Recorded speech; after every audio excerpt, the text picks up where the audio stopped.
engine running.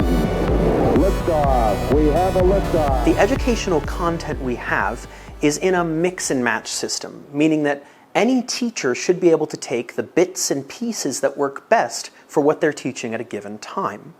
Now, on our online portal, you can find 4 different types of content: activities, videos, lessons, and presentations. Most of our content is NGSS aligned, meaning that it either fulfills or is aligned to one of the standards within the next generation science standards. For activities, for example, they are designed to fit with the general idea of one of the standards. And videos with an accompanying worksheet are designed to meet and fulfill a DCI component. When you put activities and videos together into a lesson, lessons are meant to completely fulfill one of the standards within the NGSS. You can access our online portal by going to launchnext.org/LaunchLearning.